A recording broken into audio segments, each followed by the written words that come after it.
Estávamos falando de due diligence. Para a pessoa que nunca ouviu falar disso, é difícil, porque due diligence é a base da ciência, no dia a dia, nas empresas, no esporte. Eu vou jogar, mas eu tenho que fazer um due diligence para ver a que nível é meu jogo, com quem eu vou jogar. Se o cara é primeira, eu sou segunda, complicado. Se é vôlei e o cara tem 1,70 m, complicado. Se o time tem muita experiência e você é novato, complicado. Tem que fazer dever de casa. Tem que olhar qual é o esporte, como é que a gente entra nesse esporte. Esporte de raquete. Então é complicado. Você joga tênis a vida inteira, você vai jogar squash. É complicado. O movimento está viciado. Você vai fazer luta livre e você vai para kickboxing. Complicado. Você ficou festinha de mamãe e papai, festinha de aniversário, descer para a praia, agora você quer participar no mundo profissional de esportes. Você não tem muito exposure, você não tem muita vivência. Você é telanoide, tela. Você não teve no tatame. Tatame quer dizer campo de batalha. Né? Desde pequenininho a gente tem essa vivência de estar competindo, não ser competitivo, competindo numa competição para subir de ranking, para subir como pessoa, como maturidade, seriedade, disciplina, foco. Você quer ir para o boxe, mas você é muito distraído, vai ser nocauteado. Tem que desenvolver foco. Ah, você gosta de comer, beber, chega atrasado. Complicado. Due diligence. Vai custar muito caro isso aí. O que precisa para vencer? Ah, vencer não quer dizer ganhar. Não, ganhar você ganha, perde, ganha, perde. Vencer é seguir melhorando. Seguir sendo competitivo no sentido do quê? A pessoa joga como você respeita. Ótimo jogo, ótimo jogador, ótimo nível, obrigado.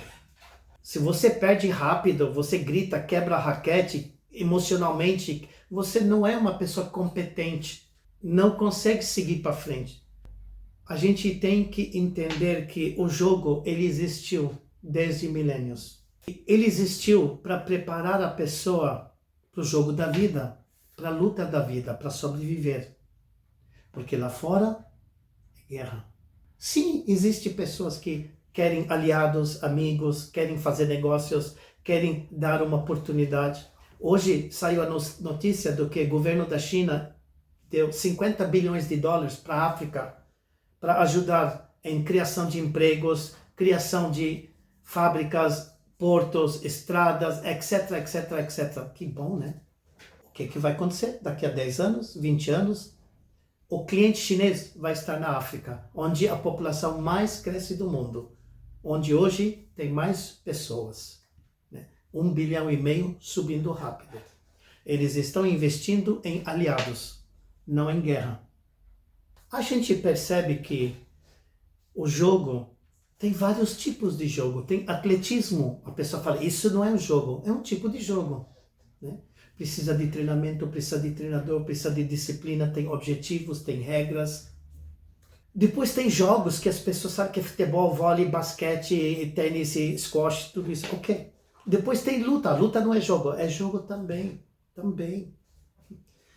Então, o universo de jogos é jogos de tabuleiro, jogos no tatame, jogos de raquete, jogos de competição, tipo futebol, basquete, track and field, que é corrida, lançamento de dardos, tudo isso aí.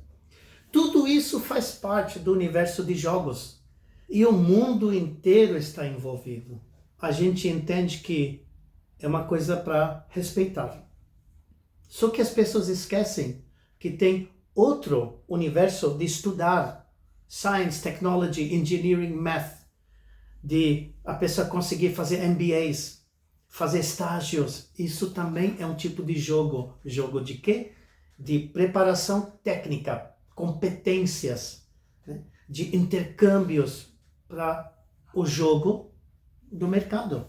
Inteligência de mercado. Você tem que se preparar para o emprego no futuro, para a carreira no futuro, para o trabalho no futuro, para o mundo do futuro. É um tipo de jogo. o jogo de sobrevivência. Tem outro tipo de jogo, jogos de poder, política, política, política. Mas poder não é só política. Poder é poder melhorar, poder aprender, poder se relacionar, poder conhecer, poder ajudar, poder ter competências para todo mundo olhar para você como aliado e amigo. Então, poder, quando a gente fala, não é só poder de invadir, poder bélico, poder de manipulação, poder de milícias.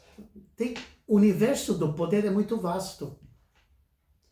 Então, assim, a gente tem que respeitar esse mundo de frente, o futuro, o mundo de jogos, o mundo do poder, o mundo da competição.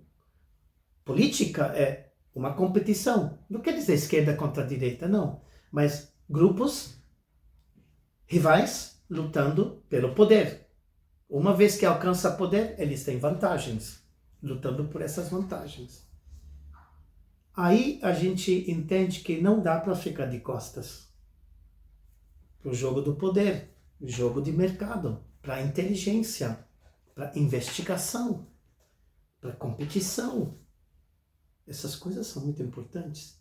E no próximo vídeo a gente vai falar de investigação. Por favor, sigam acompanhando e não hesitam em voltar para trás para poder entender melhor o que é ranking, o que é rating, o que é gaming, o que isso tem a ver com tudo. Na medida que vão lendo, acompanhando, ouvindo, pouco a pouco vão entendendo mais. A poeira vai sentando. Vocês vão se familiarizando com os conceitos. Vocês vão ter spillover, vão transbordar. Agora estou entendendo, agora ficou mais fácil. Agora estou acompanhando melhor. Voltam para trás. Pouco a pouco. Eu estou tentando explicar as coisas de uma forma acessível, friendly, né? De uma forma também coerente, né? Mas também de uma forma de trazer todo mundo para o mundo real, para o mundo verdadeiro, que não é um mar de rosas, mas pode ser encantador, se você se desenvolver e ficar mais inteligente. Obrigado por assistir.